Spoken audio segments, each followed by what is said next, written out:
All right, here we are. We're recording. Yeah, we're recording, boss. Yeah, I got my boss hat on here.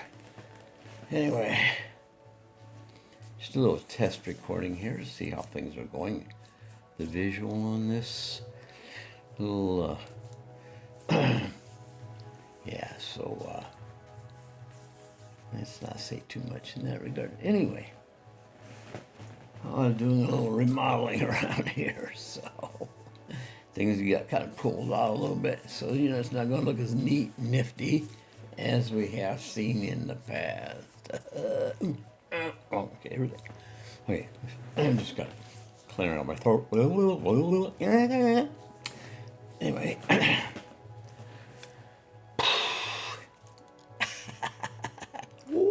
You're shitting me, aren't you, man? Oh, I don't think so. All right, thanks for warming up. I'm just fucking with you. Oh, this is a beautiful day out there. I hate to pull the shades closed for that beautiful sun shining, but it just kind of disturbs the visual. Maybe I shouldn't care about that. Hey, maybe that's an interesting position or point of view. Just hang on 1 second here. I'm going to open the blinds up, or maybe just even a little bit. See if I can get by with that. Oh, yeah. Get this light in. Oh, yeah. Okay. The idea is to let some light in. Yeah, okay, I think, there's a little shadow for me, but hey, just think of this, we're both in a relaxed, lighted, cool lighted area. Yeah, maybe it could be like towards the sunset. Or it could be the morning sun coming up early. You see this sharp angle of the sun's rays coming in. Actually, as it is, this is more like a sunset because of the orientation of where I'm sitting relative to where east, west, north, and south exist. Oh yeah, over here we have the west, the sun shining brightly on. Or wherever the sun might be at this point in time in its revolution around the sun. This is like in early December of the year, so yeah.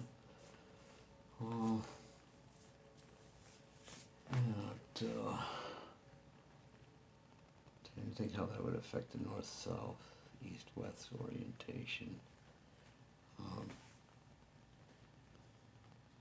Relative to where the sun is, in that Rosetta compass in the image as you're coming through. So it would be fine. I think we'd like a little bit more to the east, maybe.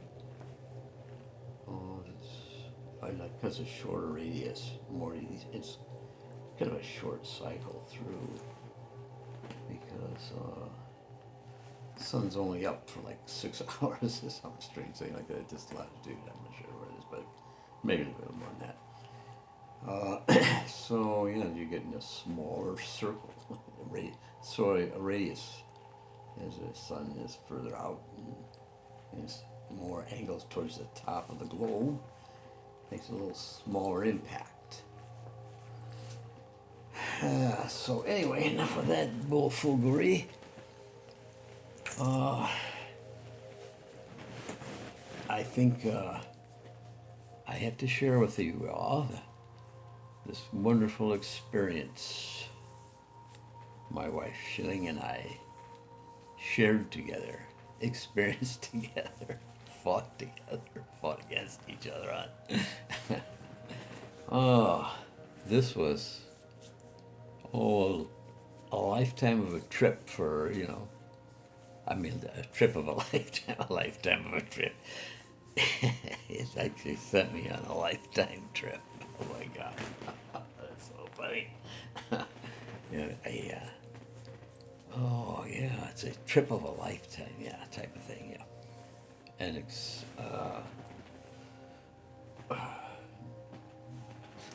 my wife, she's always gets triggered by things that apparent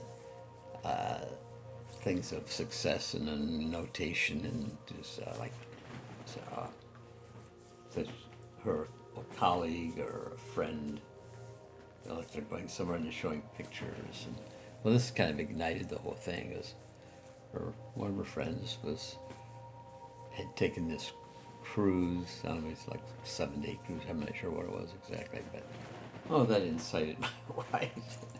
This is all in the Mediterranean, and it's like we have to go do this stuff to see this. So okay, we wanted to do a cruise anyway. So I think, you know, I should give Anne, I'll call it Todd's wife. She's quite an extensive cruiser, and she does all kinds of things all over the world. So, I mean, she doesn't do these things for a living, but she's just you know, that much into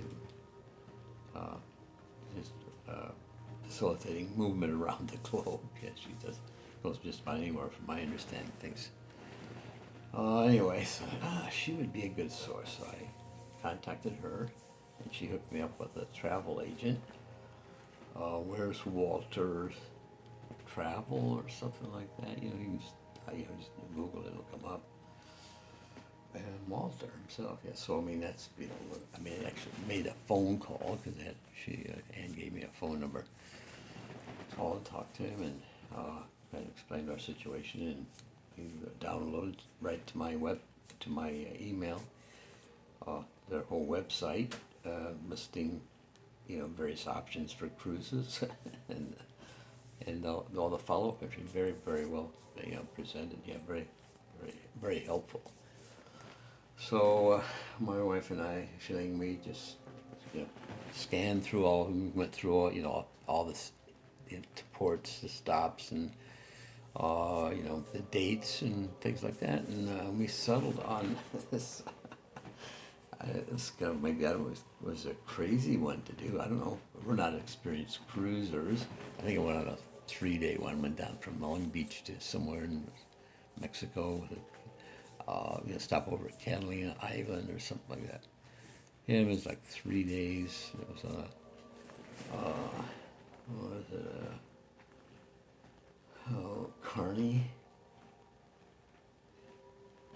Carneysville.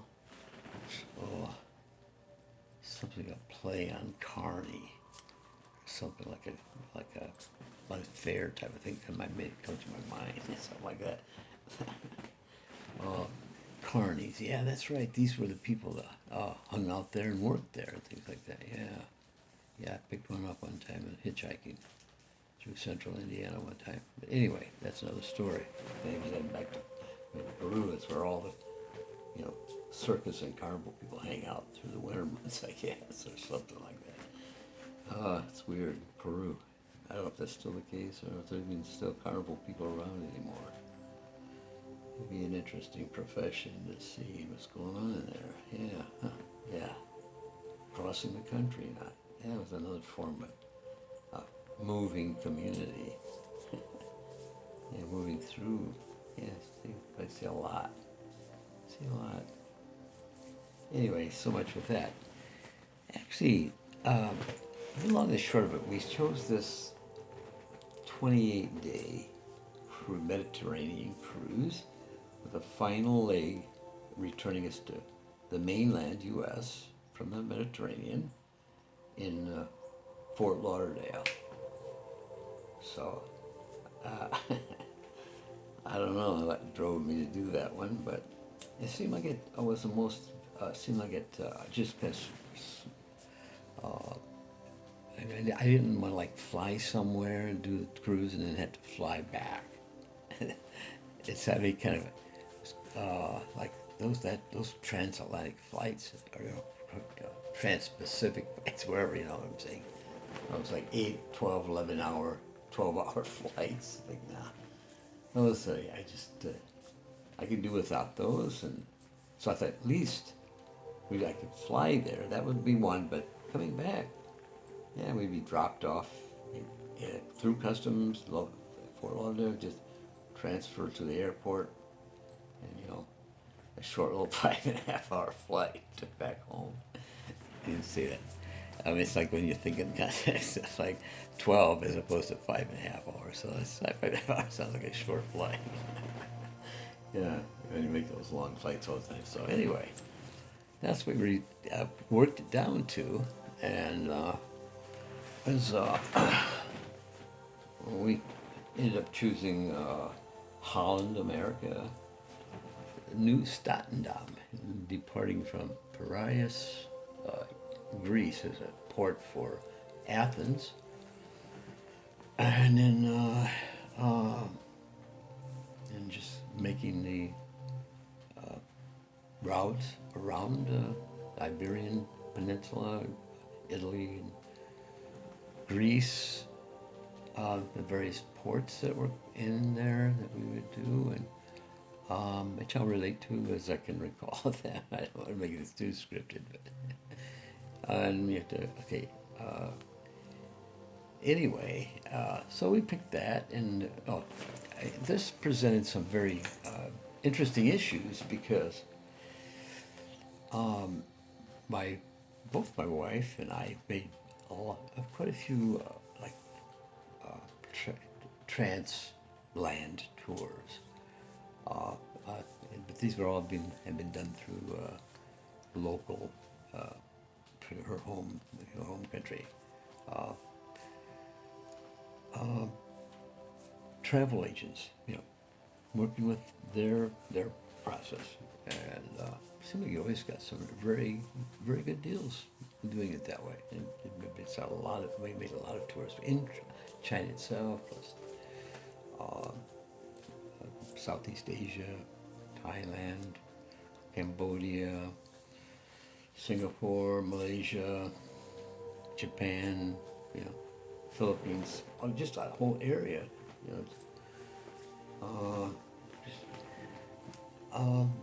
quite a few trips like that, and so I had a little experience in that kind of notion of being moved about in mass with a group of people. So it was not a lot different on the ship thing, except that the ports of call where you stopped.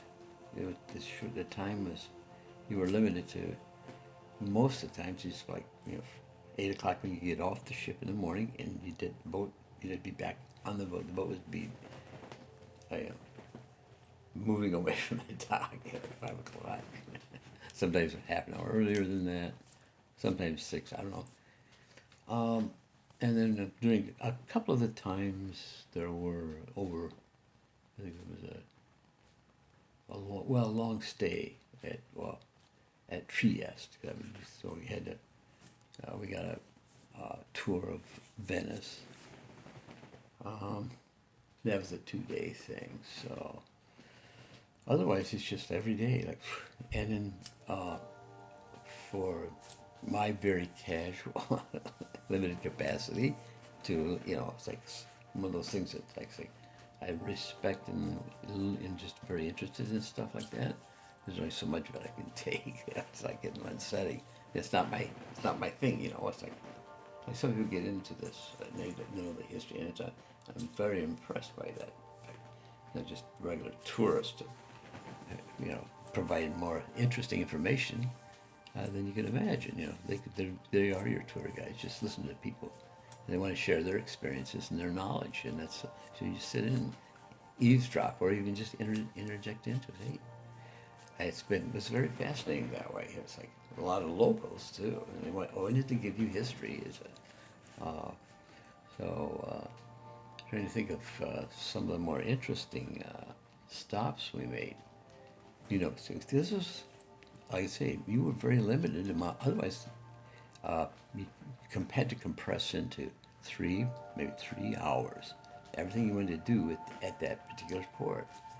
And so it had to be very creative, So, but they were, they were like laden, with photo opportunities. These were like the ruins in these various communities, Rome, Greece, the Acropolis, and all this stuff. So they're pretty saturated with the visual opportunities. So you can get your fill in that manner of speaking. Unless that would be for my wife. She's not a history buff or anything like that, but she's more of like a visual artist. She puts things. She'll see the beauty in something. I mean, it's not that she doesn't recognize what it is, but it has a different sense for her. It's like an object. Yeah, a visual thing. And and I'm like halfway between that and the reality of the history and what the significance of all that means. 3,000 years ago that the thing was built and people were occupying it, living human souls and beings. Yeah, that's amazing, fascinating aspect of it for sure. But it's like I said, after Athens, it's like these narrow roadways or walkways where the shops they up and down, and just the architecture, and then you move into the next part, you walk to the city, it's like, it looks just like that too. I mean, it's a very fascinating, it's a kind of a very, I guess, quaint and intriguing, sense of calmness about it. Because things were more compressed and down. It's like big wide areas. So people, it's like it was like a designed mall. It's kind of the walkways were just perfect. That was just a natural, historical way they were built. The roadways weren't real wide. I guess you enough for people walking for the most part. Enough, maybe an ox and a buggy once in a while going clanging down the cobblestone streets. I'm not sure how that all works. Anyway, so they were all like that. Oh, there was beautiful Dubrovnik. It was a neat one. There's a lot of stairs and climbing up and down. And then let's see. I think it was Spain. One of the Spanish, Malaga. I apologize. The particular parts, I don't have the thing notes. But there was this, it was like a typical one with the big thing, I guess. And for those who would be, into like cathedrals, churches, these kind of edifices, structures, it's like laden with all of them. Like it's like a kind of a dominant, prevailing theme. So there was always a big church or the cathedral and a huge clock tower, and it seemed like that was a big thing. They were all kind of like that. Maybe all using maybe the same architectural, themes or I guess schemes for that particular period of time. I don't know. Yeah, it's like anything else. As civilizations grow and develop, they build, and as they build, they change, and it's where they're at in that evolutionary, development of future society. It's kind of like a moving thing. It's you see, you can see the changes of the things of. Changed from various modes of, say, retailing the product to the final consumer. There's such a change. It's like, wow, it's part of your culture, your background, So, for a big part of your life. I'm just thinking for myself in terms of where I'm at. For those who are more recent on this planet, it escapes them, they're more adaptable. So, there's a little bit more melancholy, for us people that lived through those times, not just, be a historical recording of it. So, and that is, so the younger people, they can develop attitudes and opinions about that. That's okay, and that's good that we do that.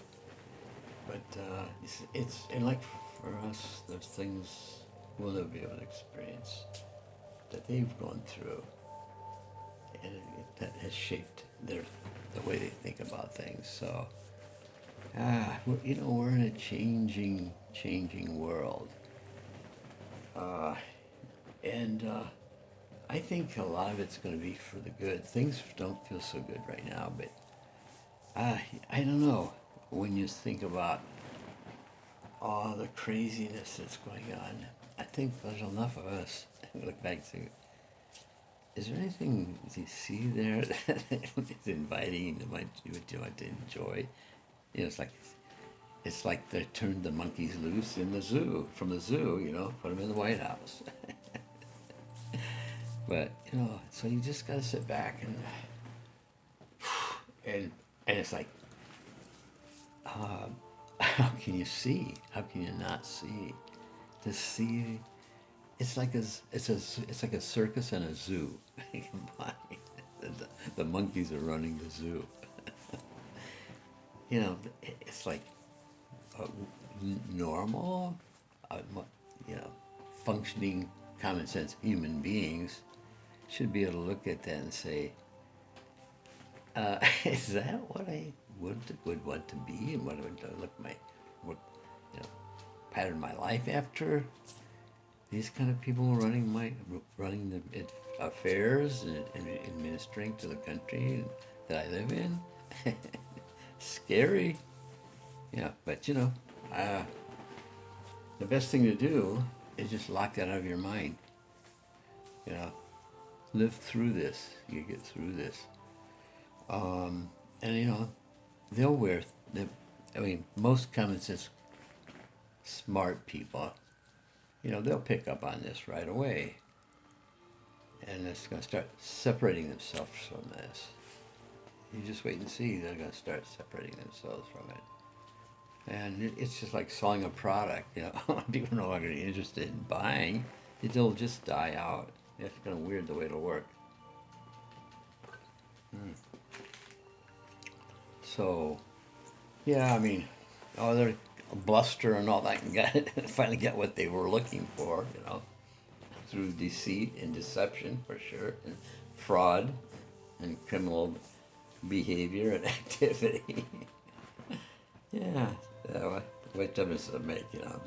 Their goal was to overthrow the American government as we know it. Yeah, it won't. That's not what will be billed, but that's effectively what has happened. Yeah, everything's the same. Oh, you never know, though. Hey, it could be that, the will of the people will come back and say, well, look, no, let's just say that we want to be able to be more involved in the running of our government. We don't want to turn over to people like that, do we? Oh, then they're the first to be moralizing about behavior and things like that, but some of the most morally corrupt people that you can find, that's who they are. Jesus. And that's for sure, for real. That's no lie to that. There's so much moral corruption, in the religious right. When I say religious right, I'm not talking about just Christianity. I'm talking about Judaism, Islam, all the extremists in these religions. They foment. It's from the very little minors. They foment. They foment contentious, issues and aggravations to a society. That's their goal. To keep people distracted and disturbed. Yeah, you just gotta let yourself. You guys just have to let go of that stuff. You just have to let go of it. Yeah, just release yourself from the obligation of feeling like you have to respond to any of that bullshit.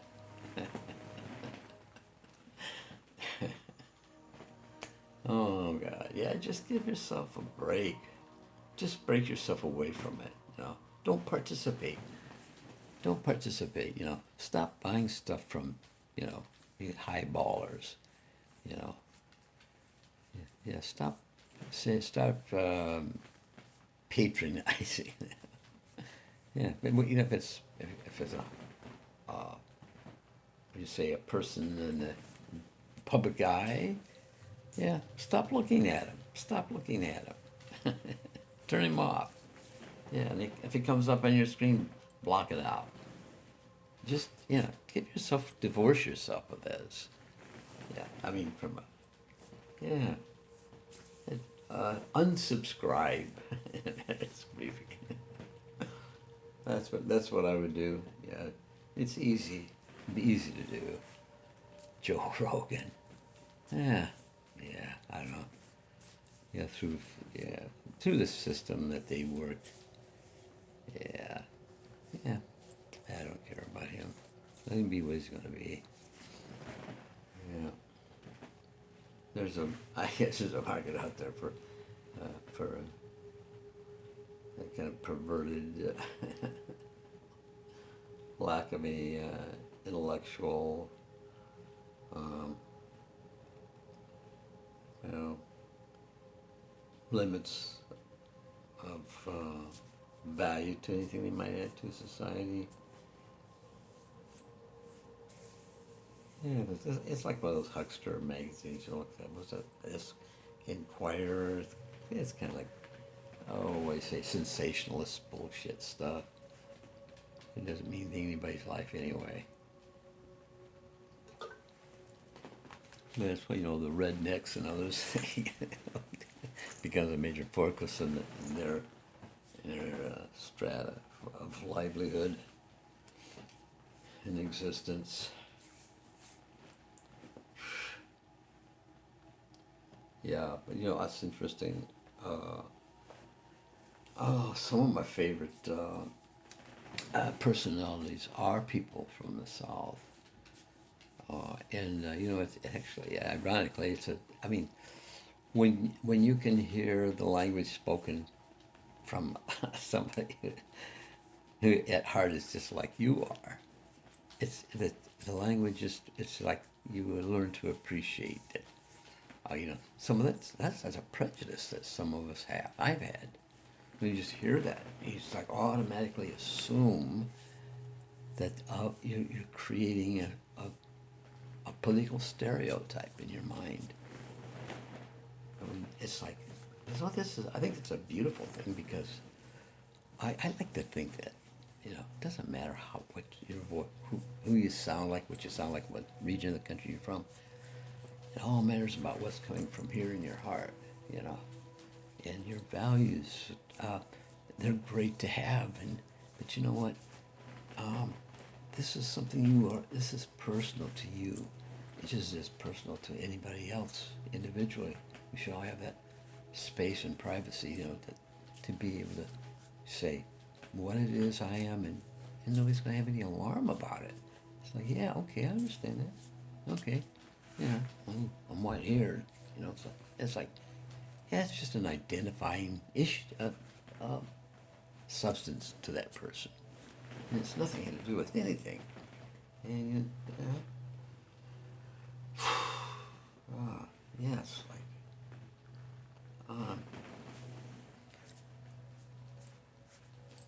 yeah, just be yourself. Yeah, treat people fairly. Yeah, sure. I mean, I'm not saying like be abusive to anybody in any manner whatsoever. I say be yourself, you know, but always be a gentle person. Yeah. Like your ambassador or representative of the human race, and how you might like us, other civilizations to view us. I mean, unless you are a savage. I mean, I don't want you to stand up there on my behalf. Yeah, we've got to extend a face of friendship and hope. So, yeah, it's easy to do. It's easy to do. So anyway, back to the trip. Oh yeah. Yes. Let's just say, the side. Those were fun. They were challenging. If you were serious, archaeologist and you had specific interest in studying any of these particular locales, then doing a cruise is not going to be the best means to do that. You know, just do a local tour, you know, for this period of time you're going to want to be there in that area, explore that area, you know. You can make it a thing, self-guided tour. It's a very all friendly countries. People are just, you know, been wonderful. They were wonderful in all these locations, and they were welcoming to us as, yeah, we were more of a, I'd say Western. In fact, I think there were people from Germany, England, U.S., probably predominantly most from the U.S., but there were a lot of other nationalities on that trip. I mean, it started out in Athens, you know, so it draw people from all over the world. So, yeah, it was a very fascinating mix of people, and met a lot of nice people. Like a lot, you know, dinners. You know, everybody sits, you know, kind of gets grouped together, and you kind of pick your mates or something like that for a. Seems like we've got set up with about 2 or 3 other couples. So throughout the thing, and you know, sometimes, you know, it's like, oh, I don't have any trouble talking. Now that after a while, I say, yeah, I think tonight I have to get a nice dinner, quiet dinner with my wife. So after the first, you know, 5 or 6 days, I got more and more. I just wanted to say, hey, oh, you know, and then, you know, we'd hook up again once in a while because we'd meet these, you know, couples, and then we'd sit down and have lunch together, something like that, you know, not, but all in all, most of the time just enjoying our own private company, my wife and I, so, and, oh yeah, and, you know, we are always constantly out during the activities, the entertainment activities, BB King Lounge, there's a couple other, Hard Rock Cafe or something like this. Maybe that's probably not the right designation for it. Maybe more like a rock thing. What was it? Maybe it was Hard Rock. Maybe it was Hard Rock. Then there was another little jazz combo area where there's a piano and the lady was playing, you know, contemporary music and singing and stuff like that. It was very entertaining, very lovely, very lovely. Let's see, then just relating to the entertainment part of it. This is there weren't any headliners or anything like that. They were all talented performers, whether musicians, actors, or whatever they were doing, dancers. Yeah, very nice troupe of musicians, dancers put on shows, you know, playing to, you know, old show tunes, and contemporary hits and stuff like that. Yeah, they did. I think about 3 or 4 different routines over the course of the 28 days. So I think I saw their show maybe 3 times. I think it made a total of 4 times they performed, but I think one of them I missed. But yeah, in fact, I saw the last one. Yeah, it was very, very good, very good. Yeah, it was very, you know, these people are very talented. Yeah, so maybe in another universe, they can be professional. I mean, big stars or something. I don't know. It's all kind of becomes a blur when you're trying to analyze it and measure the talent. And you're sitting there. Yeah, there's a lot of good talent out there. So where it all ends up, yeah, it's interesting. It's yeah. What's your star? Destiny, something like that. But anyway, so that handled that part of it. So we had the big show on this big huge stage, which was you know, at the bow of the boat. It just got configured the curvature of the bow coming out. That was the backdrop for the stage. It's really, yeah, it's 2 stories. Yeah, so they had a magician performed, and that one we got seats right up next to the stage. It's, it's like, yes, you know, I mean, it's like, I guess, you know, you get kind of, how you say it, you know, the thing about the sensationalist nature of, you know, a magic act is what makes it so attractive. It's like you see stuff, and it's like, yeah, I know, I've seen that thing so many times. It's like, it's not even like a mystery anymore. It's like, yeah, it's what your expectation is. Because it's amazing that they're able to do the art of deception and conception and deception. You know, how they allow how they make things end up from the perceived outcomes and stuff. It's kind of amazing, interesting. So anyway, he did a show. Yeah, okay, I guess. If he came into town and was performing, I probably wouldn't bother to go and just see the show. If I just happened there and I happened to be there and listen to it, hey, there it is. And it was entertaining enough. It was entertaining. I'm not saying it was bad. It was okay. And the tricks were, yeah, they were pretty well conceived. You look, yeah, mystifying stuff, you know, that stuff appearing that shouldn't be there and things that should be there and not. You know how they do that stuff, sleight of hand and make, you know, ocean liners disappear, you know, from the seas. Who knows? Anyway, so that was one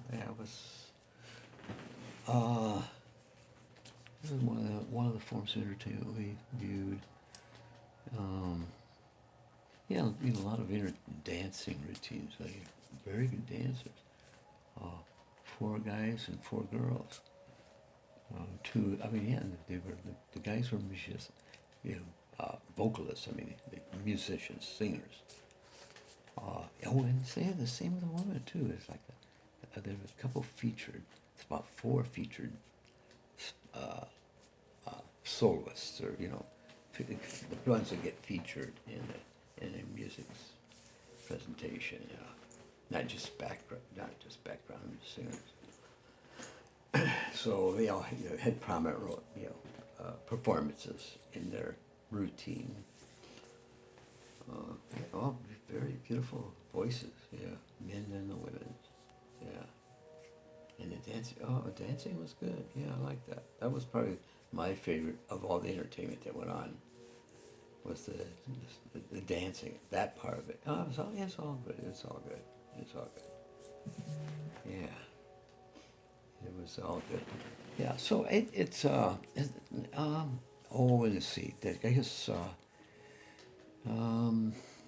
yeah, so, you know, in the evening, you'd wander and sit, because of atmosphere, people out walking them down in these entertainment areas, B.B. King, Hard Rock Cafe, and I was trying to remember the theme on the 3rd congregated area, like that's a billboard, something, I can't remember. Yeah, that's an old age thing. Yeah, your memory is not quite as sharp. So, but it's amazing. Oh, it was quite an experience. Yeah, see, other things to share about this trip. I'm thinking of right from the very beginning, you know, of our introduction to the staff and crew of this ship. It's to me, it was the most remarkable thing about this whole trip. It's just in a general concept or way, you know. I'm talking about the people who do the on ship, you know, the stewards, the people come in and make up your room and all that, people cook and serve, and the people that they basically, what you see most of as staff going around, you know. And then you see a few uniformed officers, you know, I guess kind of mingling with the crowds and stuff like that. And it was it's kind of a very nice gesture. And then of course, then the staff, the people, they were always very smartly dressed. Service. black socks, I think, and then white tops. I think it's basically, there could have been some other, I think there were maybe a couple other variations, but dressed with floral thing. I've seen that one for girls. And then for guys, I think they were mostly just black slacks and white tops. And this, just through conversation with this, it's like, these people all have a kind of similar look about them. Like, yes, Southeastern Asian, almost like connected with the Polynesians or something like that.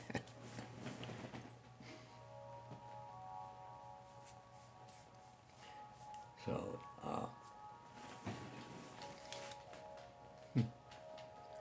yeah, very beautiful race of people. It's like, I mean, the men, the women, all they do, they just, I mean, just, just kind of this, complexion is that nice tan complexion. The Sun people, right? Coming from Polynesia. I mean, from Indonesia.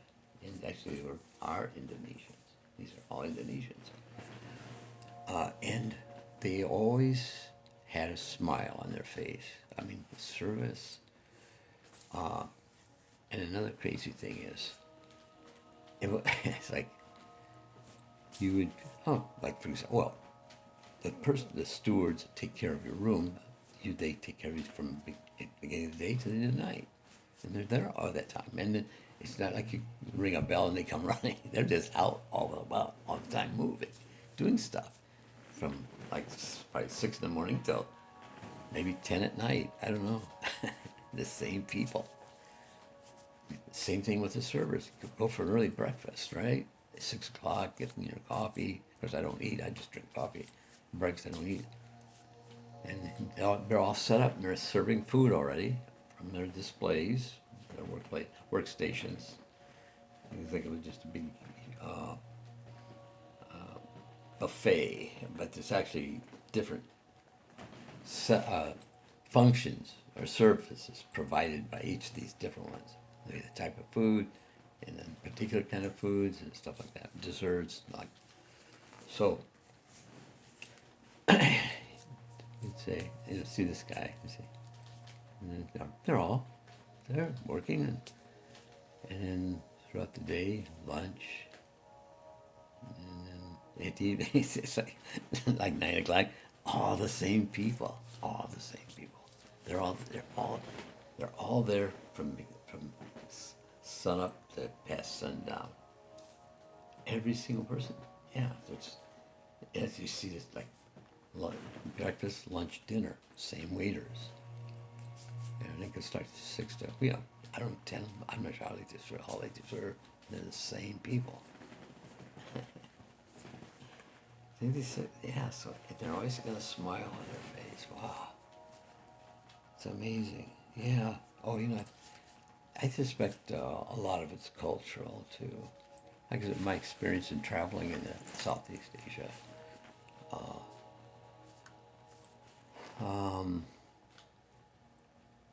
the people are so friendly, so warm and friendly. Yeah, it's really kind of interesting. Yeah, very warm culture, Eastern cultures, yeah. Yeah.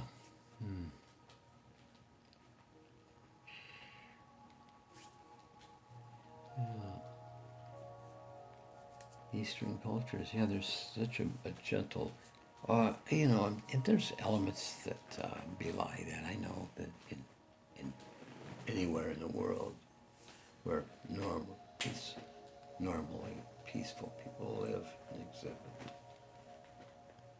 the signs of peaceness freely and openly.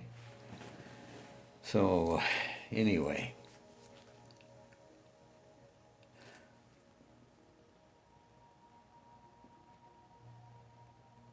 Here we are on this ship. Oh my gosh. And, my wife, she can be demanding. I mean, it's like she's like an artist. She really is. and she goes into an entirely different mode, and she becomes all kind of focused, and the objective is the primary focus. Getting a picture. All other concerns are no matter to hers. So, yeah, I mean, you have to learn to live within that framework. And I want her to be able to enjoy this. So I'll participate in this stagery, in a manner of speaking.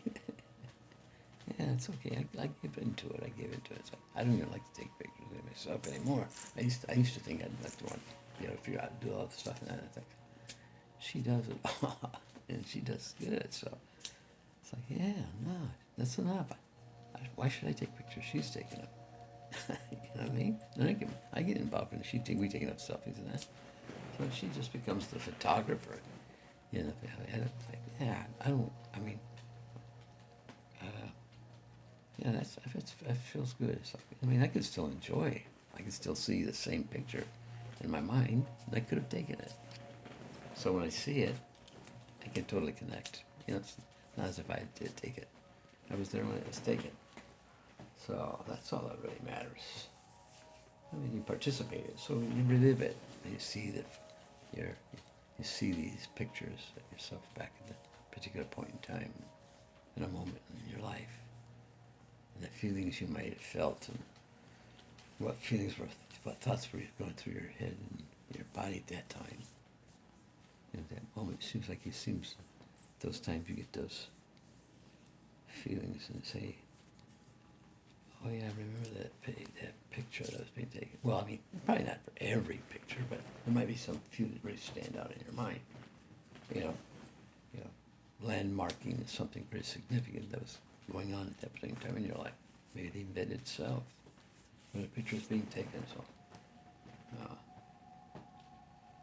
yeah. A picture just take you all back.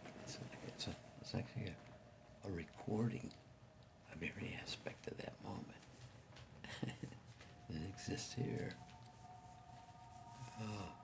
And if you see that, there's a picture we have. Very first picture that was ever taken. With my wife. She wasn't my wife at that time. She met me I flew into the Bayonne airport, Guangzhou, China. And walking out, spied this woman and a young man next to her. And it's like, yeah, that's the woman. I'd never seen her, we could see each other. We carried on these video, internet connected, like Yahoo or somebody was doing it. And we would sit, see each other, talk to each other.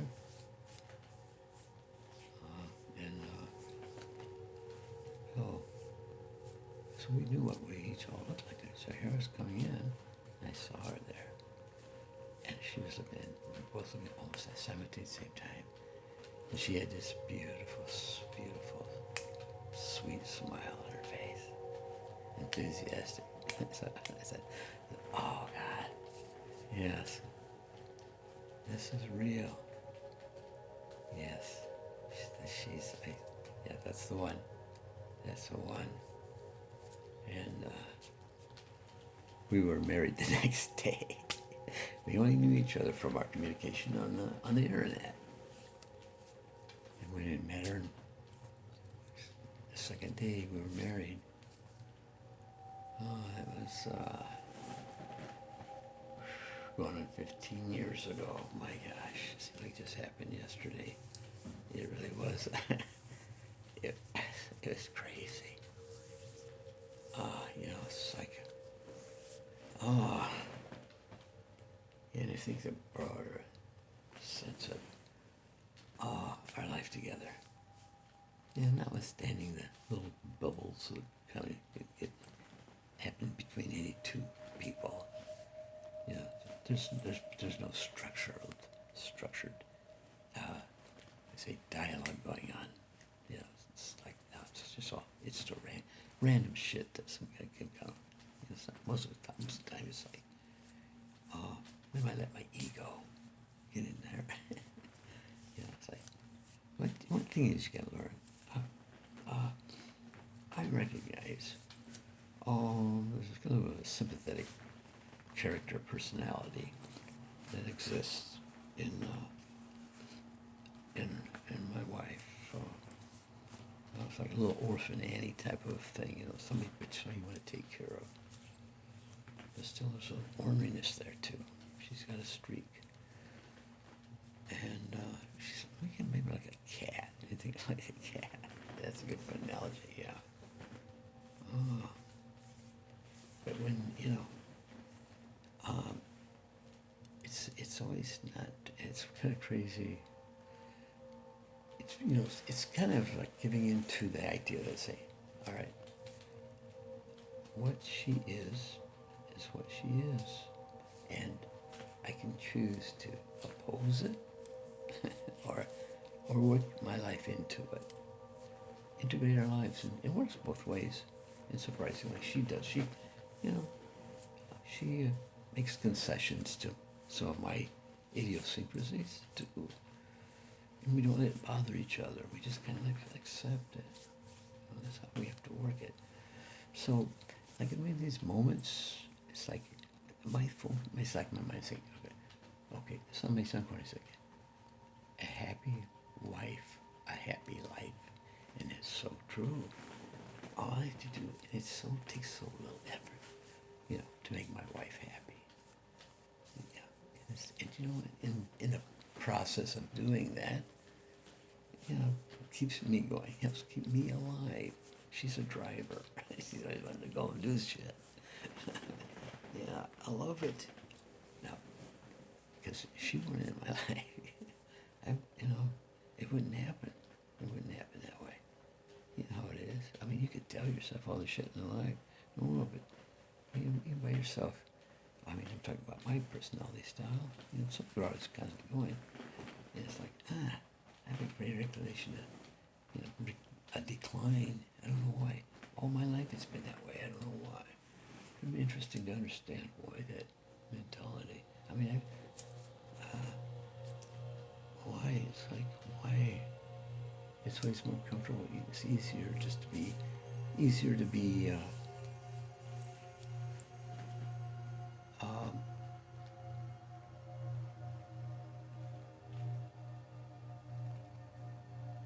what is it? Why is it easier to be? Oh my God, what a tangent just went into that. Well, listen, I've been talking for 50 minutes, so I'm going to make this a multi-parter. This is going to be the introduction to this conversation. Be a nice long introduction. But in the following ones, I'm going to try to keep them a little bit shorter, so you don't have to see so much all at once. But stay tuned. I'll be right back as soon as I hit the click button. I'm going to be